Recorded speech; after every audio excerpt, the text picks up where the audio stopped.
Selam millet, ben Yusuf. Bugün sizlerle birlikte iPhone cihazlarımız neden bu kadar fazla ısınıyor buna değineceğiz. Daha doğrusu iPhone cihazlarımızda bunu kısıtlamamak gerekiyor. Her ne kadar başlıkta iPhone diye yazsa da bunu genel anlamda akıllı telefonlarımız için de söyleyebiliriz. Peki asıl konumuza dönelim. iPhone cihazlarımız neden ısınıyor? Bugün size iPhone cihazlarımızın ısınmasının başlıca sebeplerini anlatacağım. Genellikle aşırı ısınmayı tetikleyen şey telefonunuzda bir veri işlerken akan elektriktir. İşlem ne kadar zorlu olursa ihtiyaç duyduğu elektrik de o kadar fazla olacaktır. Haliyle telefonunuz daha fazla ısınacaktır. Buna örnek olarak 4K 60 FPS bir video kaydı almak veyahut da 3 boyutlu bir dosya üzerinde çalışmak diyebiliriz arkadaşlar. Telefonların aşırı ısınmasının başlıca sebeplerinden biri de çalıştırdıkları oyunlardır arkadaşlar. Örnek vereyim. Benim şu anda elimde bir iPhone 8 Plus olması lazım. iPhone 8 Plus cihazı var ve ben bunda yaklaşık olarak 1 saatlik PUBG oynarsam ne kadar ısınacağını siz tahmin edebilirsiniz diye düşünüyorum arkadaşlar.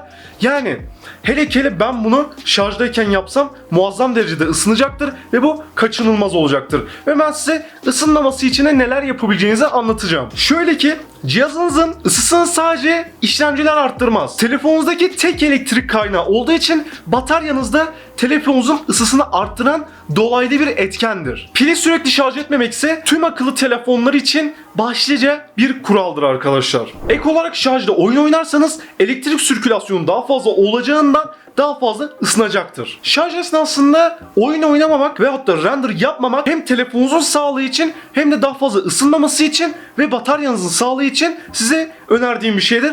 Şarjda oynamayın, kullanmayın. Bu konuya daha fazla değinmeyeceğim. Şöyle sağ üstten çıkan videomu izleyebilirsiniz arkadaşlar daha fazla bilgi edinmek istiyorsanız. Ve ayrıca uygulamaları kapatmak tek başına bir işe yarayacağını sanmayın arkadaşlar. Ara ara telefonunuzu resetlemeniz gerekiyor. Daha doğrusu kapatıp açmanız gerekiyor.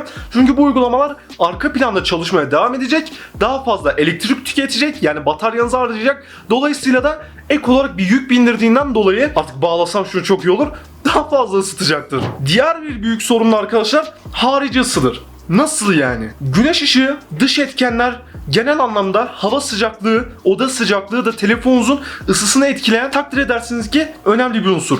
Bunun için yapabileceğiniz fazla bir şey olmadığından dolayı en önemli iki şey var. Birincisi doğrudan güneş ışığından uzak tutun. İkincisi de varsa arkasında deri kaplı bir kılıf varsa çıkartmanız, fazla ısınırsa da tüm kılıfları çıkartmanızı tavsiye ederim. Peki genel anlamda bunlar yetecek mi arkadaşlar? Hayır, yetmeyecek. Size en büyük tavsiyem arkadaşlar kılıfla kullanmak istiyorsanız deri kılıflardan ziyade silikon bazlı kılıflar tavsiye ederim size. Kullanmanız daha iyi olur sizin için. Neden mi? Kendinizi kışın bir havada olduğunuzu düşünün. Üzerinizde deri ceket varken mi daha fazla sizi sıcak tutar içeride çünkü daha fazla hava girmesini engeller. Yoksa kumaş mı giyseniz sizi daha çok etkiler? Yani herhalde deri giyseniz ısı daha fazla içeride kalır, dışarıya gitmez. Bunu da kumaş gibi düşünebilirsiniz.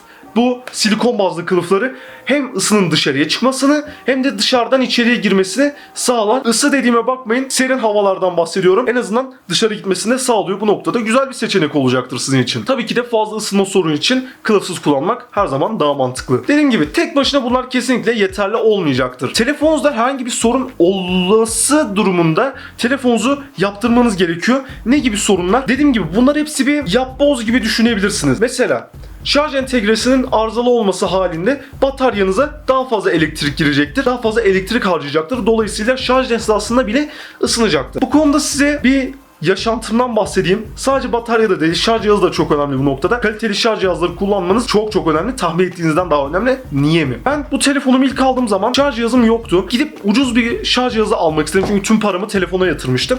Ve şarj cihazı alacak param yoktu. Abone olun aşağıdan da neyse. Yaptığım şey abi aldım bir tane. Taktım şarja. Gittim uyudum.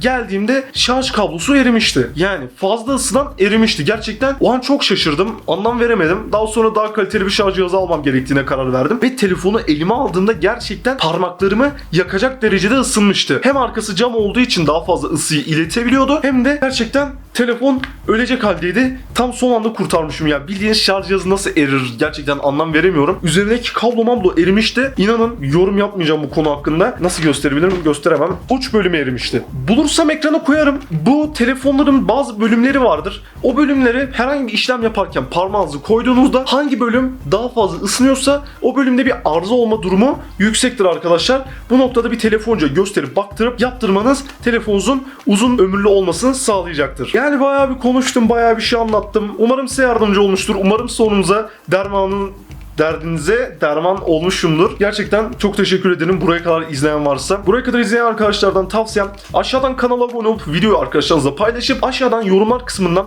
daha fazla etkileşim kazandırmak adına, bakın yalan bile söylemiyorum, o derece artık nizami bir insan oldum. Bana herhangi birkaç kelime yorum yaparsanız, soru sorarsanız çok sevinirim. Emin olun herkese yanıt veriyorum. Görebilirsiniz diğer videolarımdan. Teşekkür edeyim. Kapanış kısmını fazla uzatmanın da bir anlamı yok. Allah'a emanet olun. Kendinize çok iyi bakın. Görüşmek üzere. Bay bay. They show love, I'ma show it back. If the catch is too small, I'ma throw it back. I've done a lot, but I ain't got a lot to show for that. Alright, yeah, let's do that again. If they show love, I'ma show it back. If the catch is too small, I'ma throw it back. I've done a lot, but I ain't got a lot to show for that.